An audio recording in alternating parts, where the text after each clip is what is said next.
Well, hello again. Week 7. Can you believe it? Our module overview this week indicates that literary naturalism has a distinct relationship with concepts about evolution. This is absolutely true.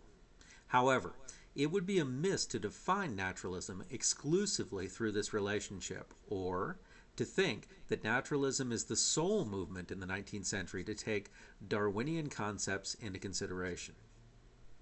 I'll talk about this in my announcements for this coming week at some length. For now, I refer you directly back to my rock, Donald Pizer. Last week, when we got started on naturalism, our overview had a quote from Pizer that I took exception to because it seemed a little out of context to me. That quote was from Pizer's Realism and Naturalism in the 19th Century, which was first published in 1966 and subsequently amended in 1984. In the introduction to that book, Pizer writes, "The realists of the 70s and 80s and the naturalists of the 90s reflected in their novels their age's increasing sense of the limitations imposed upon man by his biological past and his social present." And in case you want to go look, that's Roman numeral 12 of the introduction. But you will note that he includes both realists and naturalists as being in the same boat, as being aware of, being impacted by, and contending with biological and social factors which infringe into the lives of individuals. What I suggest to you is this. The world of Henry James is scarcely a different world than that occupied by Stephen Crane, though, of course, the personal experiences of the men varied widely. Despite this, the contextualizing influences which resonate during their lives ring the same tune. When I speak about the realists, I talk about their reformative agenda as being a reaction to the changes specific to the age, to industrialism, to colonialism, to shifts in political power, to growing disparity in economic equity, and shifts in social stability along racial and gender biases. When I talk about the naturalists, all the same things are equally true. They were living in the same world.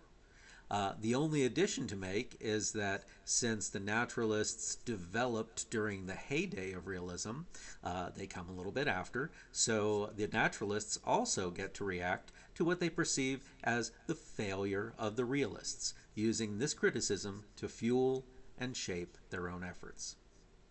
Essentially, because the ideas of Darwin were so transformative, and because those ideas became so quickly and so commonly applied to concepts of the social development of, I'm just going to do my air quotes here, civilization, all writing in the second half of the 19th century is in some way reacting to it, even if that reaction is to turn 180 degrees away and ignore it. This week, our readings are very Jack London-centric.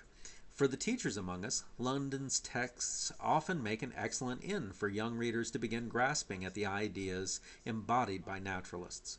For the students among us, so putting ourselves in the other position, we can appreciate his simple, direct prose and his bold, metaphorical approaches to expressing his views.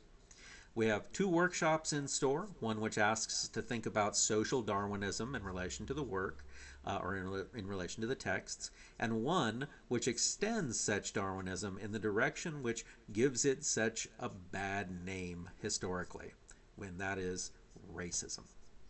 So, I hope you enjoy what we've got coming up. I'll have plenty of announcements and plenty of things to say about the nature of naturalism. And if you have questions, feel free, get in touch with me. And not, then not. All right. So, till next week.